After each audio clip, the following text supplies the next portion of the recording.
This is Roger Hebard and his beautiful wife Elizabeth, and we're doing 2 chapters in the New and 2 in the Old.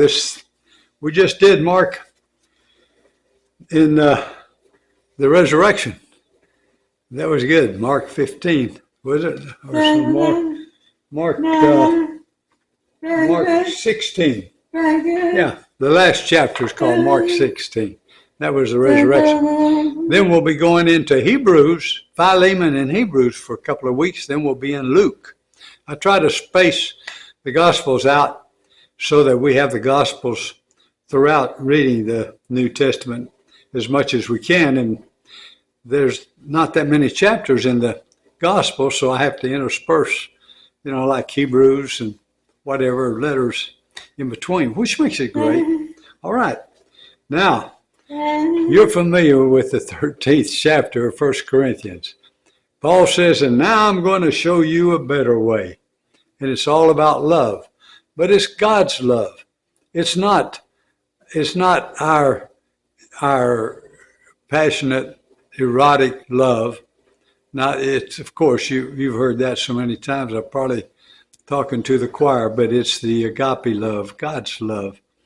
Not the erotic love or the phileo love, but God's love, it's the love of the spiritual laws, which is love, joy, peace, patience, kindness, goodness, gentleness, kindness, forgiveness, no jealousy, no envy, things like that, which then you have the fruits of the flesh, which it's the opposite of, which is anger, malice, envy, jealousy, all of those, passionate immorality, those are all of the flesh. These are spiritual. You are a spiritual being because you accepted the Lord Jesus Christ. His Spirit came to live within you, which is 100% pure, and so is your spirit now.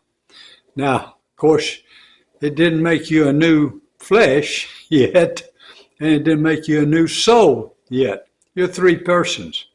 So your spirit inside of you with his spirit is spiritual. Now your soul, your mind and emotion, that's what we're going to talk about now, is choosing what is good.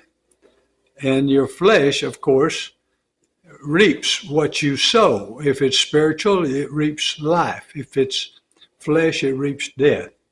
That, by the way, is Bible. That's the 8th chapter, first 11 verses of Romans. All right. Here we go with the 13th chapter. If I speak in the tongues of men and of angels, but have not love, I'm a noisy gong or a clanging cymbal. Okay.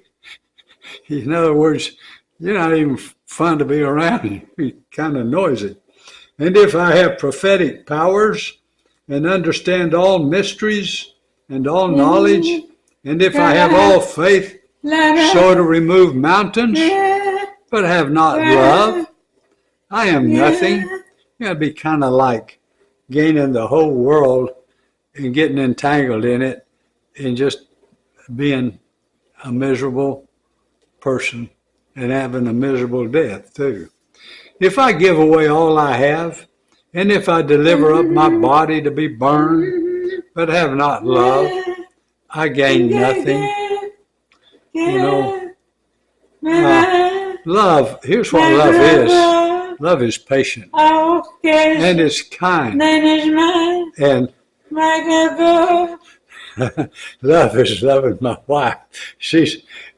You're saying a whole lot, honey. Yes, she's talking in tongues right now. I love my wife. This is Elizabeth. Did I tell you that? Okay. Yeah, okay. Love is patient and kind. Love does not envy or boast. It is not arrogant or rude.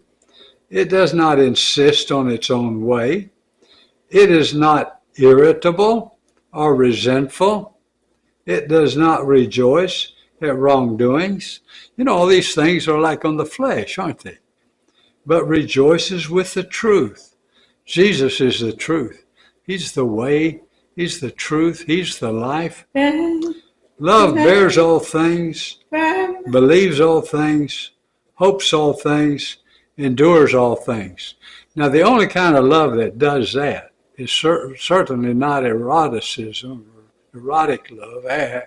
That's not going to do any of those things we just talked about.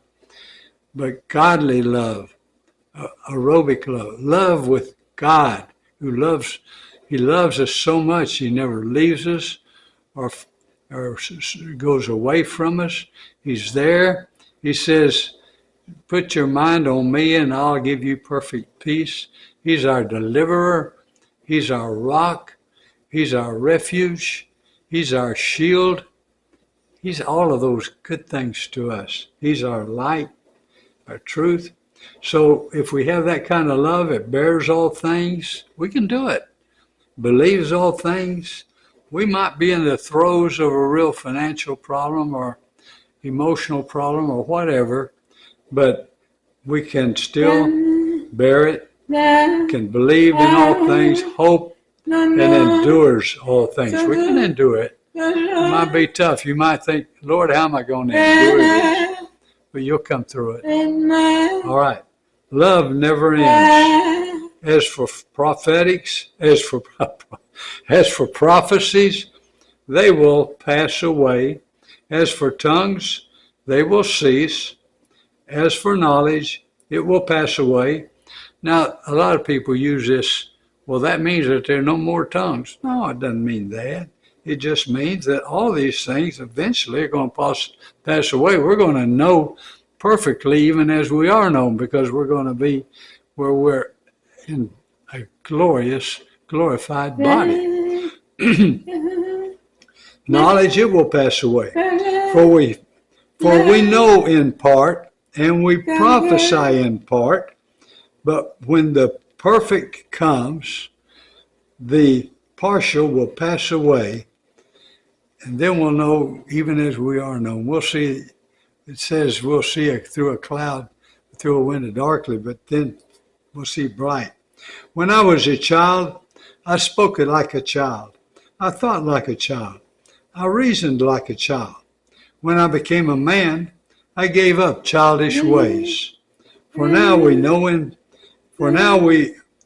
this is what I was talking about, seeing through a glass dimly.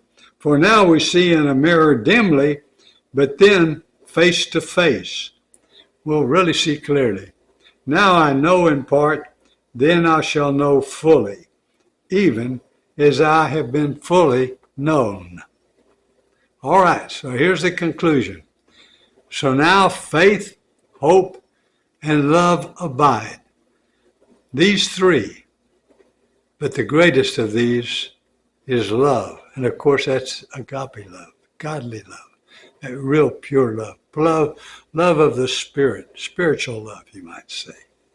All right, and now we are going to go to the Old Testament where we're started the Old Testament over. We're in Genesis and we're in the Psalms.